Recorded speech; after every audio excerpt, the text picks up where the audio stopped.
Ferguson, c'est juste un Giroud qui a eu beaucoup de moyens. C'est pour ça qu'il a réussi. De Laurenti, parce que le mec, il dépense 1 euro, il meurt. C'est quand même pas de ma faute si je préfère Ronaldinho à Zidane. Que Hatem Ben Arfa n'a rien à envier à Lionel Messi. Si tu me dis que Rudy Garcia il a le niveau pour entraîner le Napoli, alors Balerdi il a le niveau pour jouer au Real Madrid. J'ai pas peur de dire que Bounassar, à son prime, il avait 4 cafous dans chaque orteil. Salut à tous, je suis super content de vous retrouver pour un nouvel épisode du FC Copain.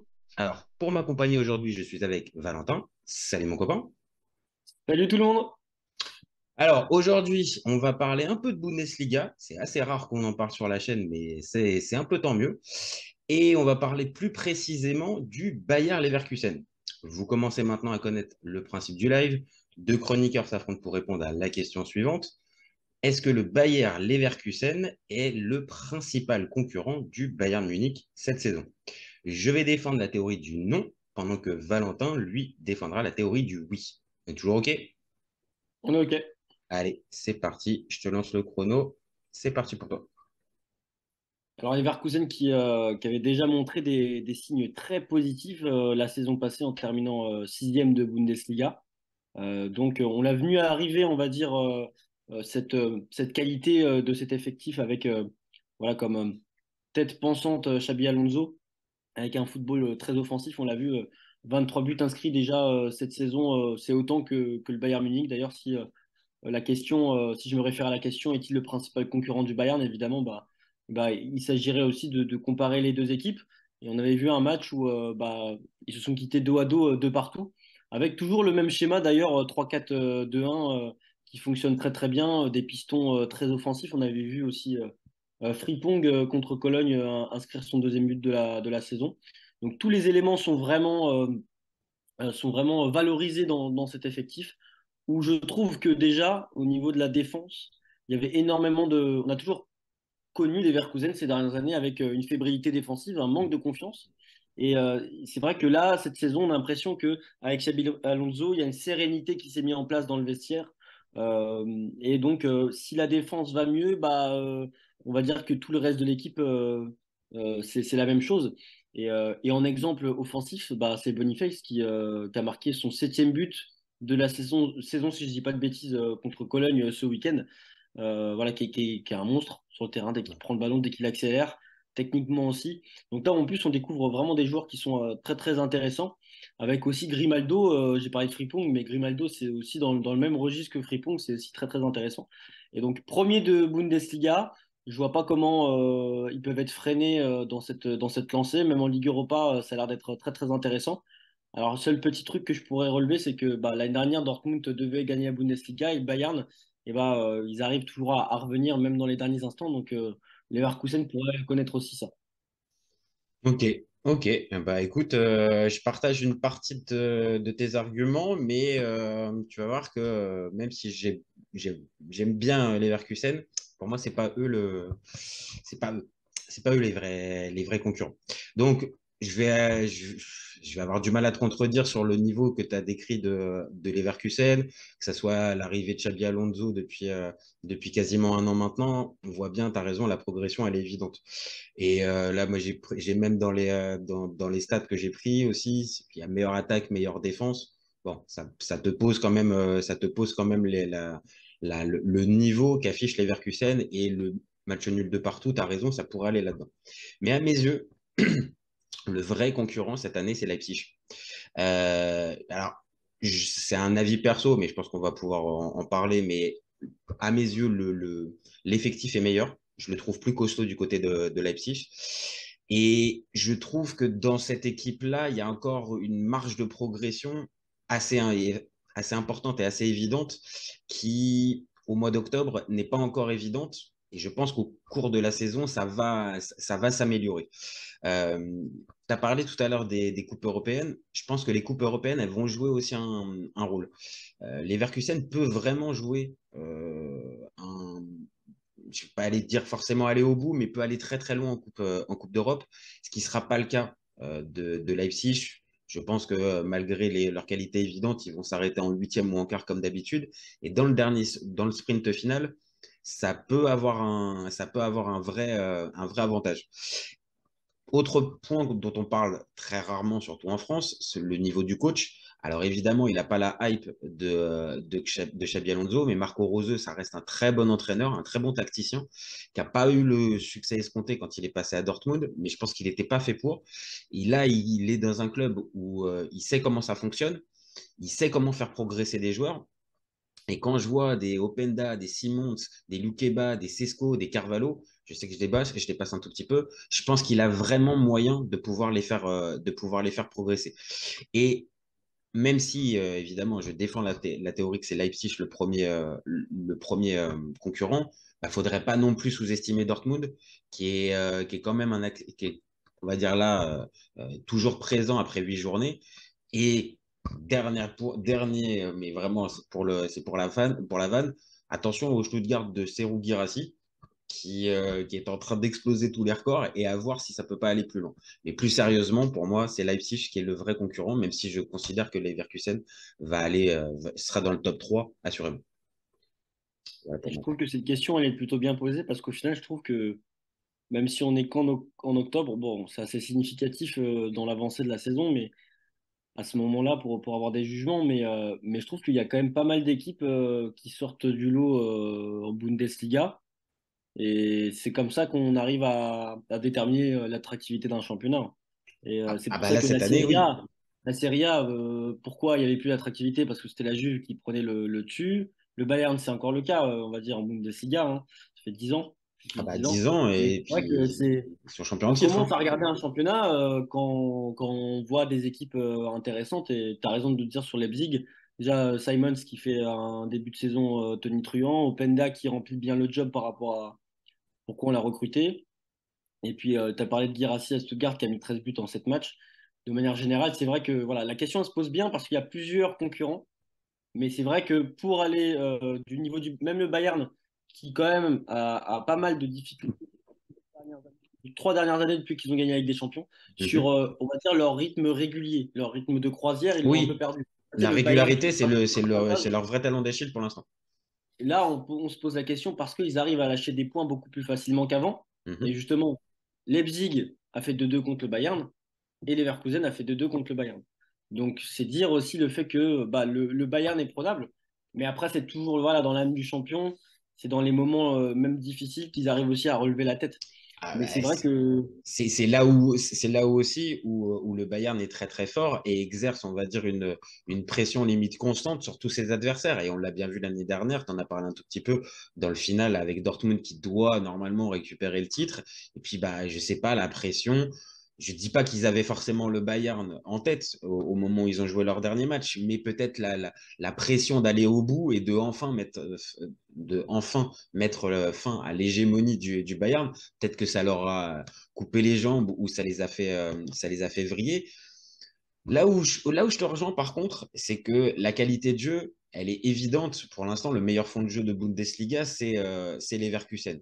Donc, ça te garantit jamais forcément des titres, la meilleure qualité de jeu, mais ça peut t'aider quand même grandement à tenir des objectifs. Et sur ça, sauf grosse blessure, je pense que Leverkusen va garder son effectif jusqu'à la fin de la saison et je vois pas pourquoi on va dire, ça tournerait. Donc ça va dans ton sens. Mais, euh, mais attention, s'il y a par contre une ou deux blessures ou suspensions, est-ce que cette équipe-là, elle est capable, tu vois, de pouvoir se passer de ça? C'est la vraie question pour Leverkusen.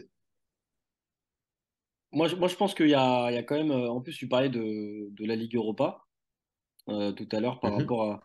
C'est toujours. Et ça, c'est un autre débat. C'est fou qu'on puisse se dire. Après, je l'ai déjà dit aussi, mais c'est fou qu'on puisse se dire qu'une équipe doit être est performante en championnat si. Enfin, a plus de chances d'être performante en championnat si elle n'est pas en course pour un titre européen. Et tu sais, ça fait 30 ans que On en avait j'entends parlé coach avec Courbis. Monaco. Ça fait 30 ans que j'entends Roland Courbis me dire ça. Faut croire qu'au bout d'un moment, ça finit par me formater une partie du cerveau, en fait.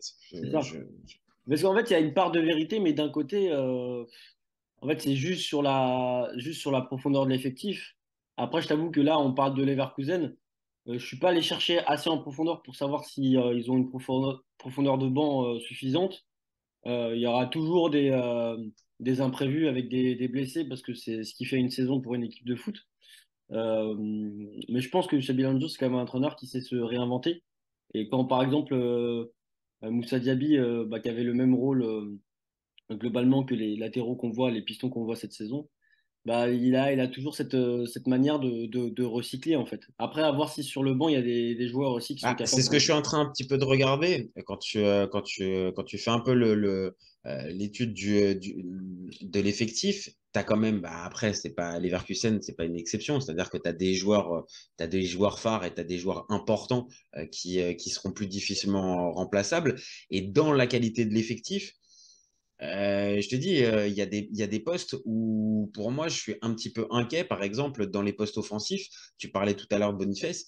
Est-ce que véritablement, là, tu vois, je les ai sous les yeux, Patrick Schick, est-ce que réellement il va pouvoir se relancer comme on a pu le voir assez bon il y a quelques saisons, je sais pas. Adam Lozek, je suis pas sûr réellement que ça fasse le job.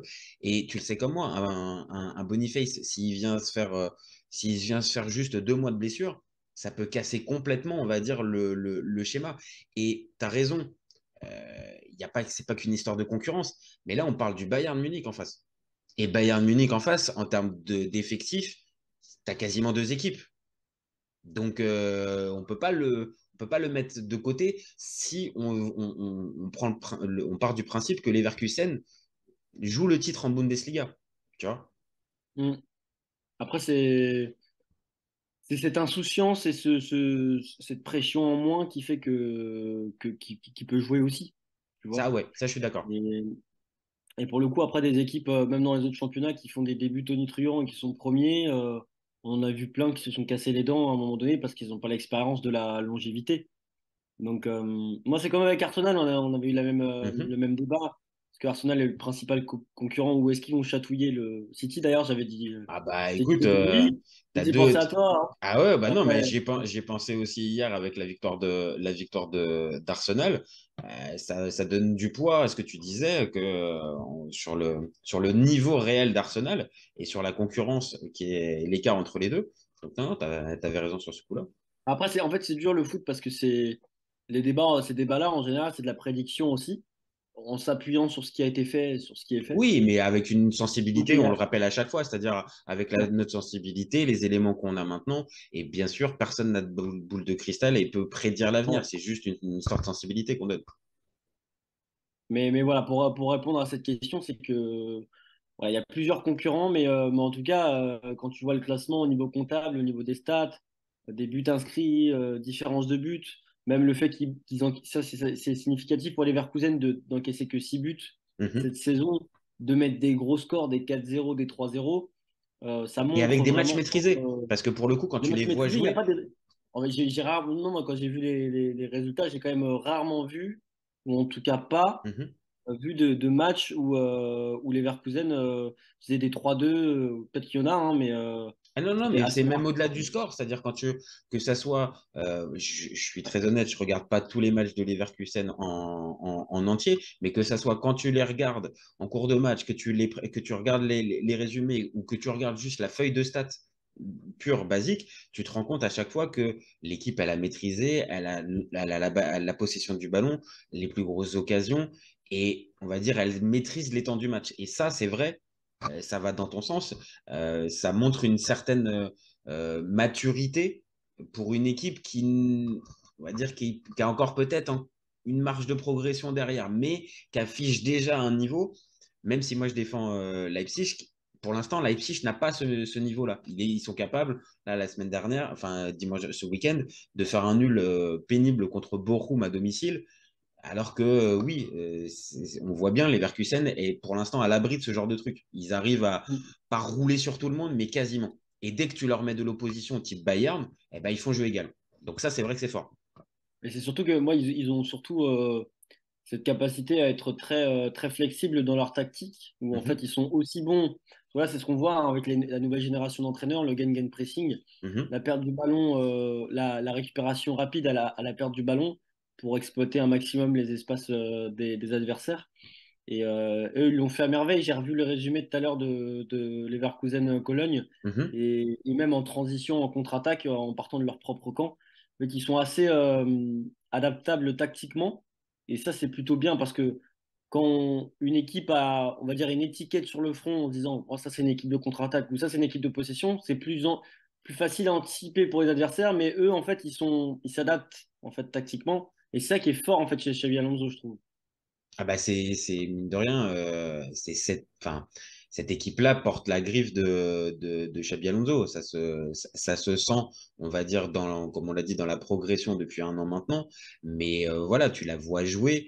Alors, je te dis pas que tu as forcément des Xabi Alonso mis sur le terrain parce que tu as un Granit Xhaka et un Ezequiel Palacios, par exemple. C'est pas du tout les mêmes types de joueurs. Par contre, c'est des joueurs assez intelligents, capables de pouvoir, on va dire, bien s'insérer dans un système de jeu avec une bonne culture tactique, même si après, Xhaka, on sait, il a pu énerver tout un tas de supporters d'Arsenal pendant des années, mais ça reste quand même un joueur, comme on dit, intelligent.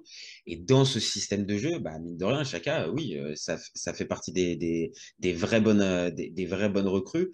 Tu l'as dit Boniface, mais il y a aussi Wirtz. Wirtz est aussi clairement à mes yeux, je pense, le meilleur joueur avec celui qui a le plus de potentiel dans cette équipe-là.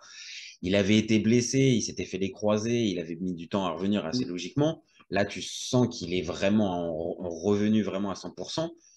Donc oui, maintenant, euh, toi, tu vois pas, même si tu l'as pris à la rigolade un petit peu, tu penses pas que le coup du parcours en Coupe d'Europe, ça peut leur enlever des Bah, plumes, pour l'instant, ils peuvent tu perdre me des plumes. dis Leipzig va aller moins loin Bah, Leipzig, que j'ai les l'impression que ça va Leverkusen. faire comme d'habitude pour le coup en Ligue des Champions. Dès que le niveau va être élevé, ils vont finir deuxième de groupe, ils vont jouer un Il y premier. en a qui sont en Ligue des Champions, mais après, ça se trouve, ils vont être reversés en Ligue Europa, tu vois. Ouais. Après, dans le groupe avec l'Étoile Rouge de Belgrade et je sais plus quel est le troisième. Honnêtement, je pense que Leipzig, ils vont réussir à s'en sortir, hein. Je pense qu'ils vont terminer deuxième. Après, encore une fois, hein, le football est incroyable, il peut réserver des surprises, mais ils vont finir deuxième, jouer un premier de groupe. Et comme très souvent dans ces cas-là, Leipzig va s'arrêter.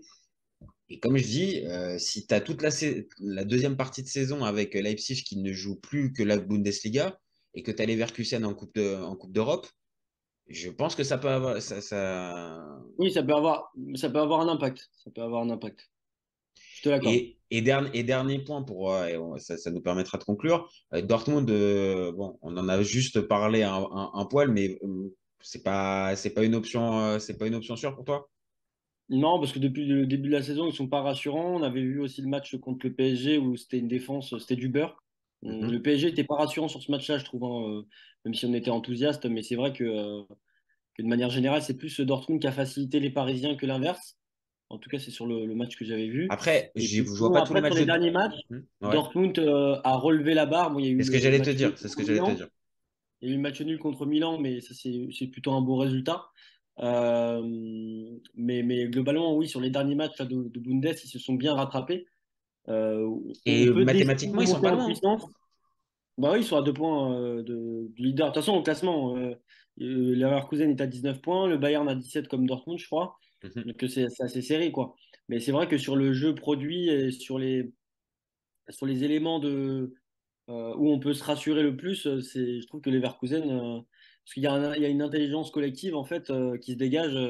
C'est pas, même s'il y a des performances individuelles qu'on a décelées, mais c'est vrai que j'ai vu l'action tout à l'heure de Boniface où il était un contre un contre le gardien. Il Mhm. aurait pu terminer, mais il lui fait une passe à son collègue, bah, à Frimpong, je crois. Ouais, c'est Et flippant. du coup, ça montre toute l'altruisme, mais aussi bah, en fait que ouais, c'est l'équipe, c'est l'intelligence collective, quoi, avant Ouais, tout. ouais. Donc je trouve ça intéressant, tu Donc c'est pour ça que pour toi, ouais, non, il y aura que Leverkusen. J'aurais beau essayer de tenter Leipzig, j'aurais beau essayer de vois. te vendre Dortmund. Bon, je te parle même pas de Stuttgart, non, on n'y croit pas. Stuttgart qui fait la saison folle avec Guirassy qui finit à 30 buts, on n'y croit pas? Bah après, je Ouais. sais pas, Guirassy, il va planter ses pions, mais c'est pas parce qu'il a 13 buts aujourd'hui qu'il va être à 30 à la fin, quoi. Non, je suis d'accord, mais ça m'étonne tellement pour avoir vu le joueur du côté d'Amiens et du côté de Rennes. Du Il coup, était pas à Nantes aussi? non, Ouais. non, il fait Amiens. Pour moi, il fait, en tout cas en Ligue 1, j'ai des souvenirs de lui à Amiens et Rennes. Et oui, c'est pas c'est pas un peintre. Mais clairement, le voir avec 13 buts là en 9 rencontres, en quoi, 7 rencontres, Cette 8 rencontre, ouais. rencontres. Ouais, c'est Et encore hallucinant. 14 en 8 parce qu'il a mis un but en Coupe d'Allemagne aussi. Ah ouais, d'accord, ok. Bon, alors là, si en plus tu me rajoutes le but en Coupe d'Allemagne, en plus, c'est vraiment qu'il est. Mais bon, ça. Après, je connais pas assez pour le coup Stuttgart. Je vais pas faire mon expert de Bundesliga, je connais Ouais. pas assez. Peut-être qu'il y a une équipe Ouais, non, intéressante. il a pas joué à Nantes, mais c'est un journaliste alors tout à l'heure, j'ai écouté ou hier qui disait qu'il jouait à Nantes. À mon avis, il a dû confondre avec Colomboigny. Ah oui, là, je pense que. Ou alors, oui, parce qu'en plus, dans le profil, je le vois pas être formé à Nantes. Je me rappelle de Ouais. lui vraiment à Amiens. Il était avec Konaté devant et il passe à Ah, Rennes bien. et il passe pas le cut, il passe pas le cut à Rennes. Bon, écoute, on a réussi à placer une petite minute sur comment? Sur Serhou Guirassy, ce qui n'était pas forcément gagné quand on parle du haut de Tu pourras tableau en de faire la un Bundes. encadré sur les réseaux. Bon, bah écoute, donc tu restes bien sur ton Leverkusen et au final, toute dernière question, Leverkusen, tu les vois, alors, ok, on a compris principal concurrent, mais tu les vois détrôner le Bayern à la fin de la saison? Bah, si tu me poses la question, c'est ils vont pas en dessous de top 2 quoi. Ils D'accord, sont non, mais là je te soit demande de te vice-champions, mouiller un soit peu. champions. Là, je te demande de te mouiller un petit peu. Là, je te demande vraiment, est-ce que tu penses que Leverkusen. Donc là, c'est une nouvelle question. Ah oui, voilà, c'est genre pour continuer le débat, tu les vois vraiment pouvoir aller jusqu'au titre? En fait, le problème, c'est que, comme je t'ai dit, par rapport à l'année dernière, c'est que le Bayern, ils ont énormément de ressources. Et comme tu disais, ils ont une deuxième équipe. Et que à tout moment, voilà, ils peuvent. En fait, eux, ils ont tellement d'expérience, ils peuvent jouer toutes les compétitions en même temps. Et ils ont aucun problème là-dessus, quoi. Donc là, logiquement, je te dirais, le Bayern va être champion et vice-champion Leverkusen. Mais ça serait pas impossible de voir Leverkusen champion non plus. Ok, ok. Mais Bon, donc là, je te réponds pas vraiment. ouais, c'est ce que Mais j'allais te dire, hein. C'est une réponse un peu facile que tu me fais là sur ce coup-là. Mais bon, c'est quoi top 2? Top 2, après, Ok, voilà. top 2. Ok, top 2. Et ben moi, pour conclure, bah, je prends mes responsabilités. Je dis que Leipzig met fin à l'hégémonie du Bayern cette saison. Ah, carrément? Voilà, voilà. Tu vois, là, je prends mes responsabilités sur ce coup-là. Si je pense qu'ils peuvent être concurrents au principal du Bayern, ils peuvent, vu qu'on l'a dit depuis le début du débat, vu que la Bundesliga est particulièrement disputée cette année et indécise, bah, je pense que sur un malentendu, ils peuvent. Et je mise sur Leipzig pour mettre fin à l'hégémonie du Bayern. Ok. Bon, allez, tu sais quoi? Comme ça, on pourra ressortir cette vidéo à la fin de saison. Je mise sur Leverkusen. Exact. Eh ben voilà, c'est ça qu'on aime. Bon, Ouais. eh ben écoute, je te Sinon, c'est pas remercie. drôle. Bah oui, c'est ça. C'est bon, on pourra en rigoler dans quelques semaines et Ouais. quelques mois. Et on verra qui a eu raison entre toi et moi. Ouais, Bon, je te remercie Valentin pour ce petit débat. Encore un vrai pas de plaisir. souci. C'était un plaisir. Plaisir partagé. Et puis, bah écoute, tu le sais, tu reviens quand tu veux, ses copains. Et nous, on revient très vite pour un nouvel épisode. Vous n'hésitez pas à nous donner vos avis et vos commentaires. Dites-nous si peut-être vous voyez un autre favori que, que Leverkusen, Leipzig ou Dortmund. Peut-être un qu'on n'a pas vu.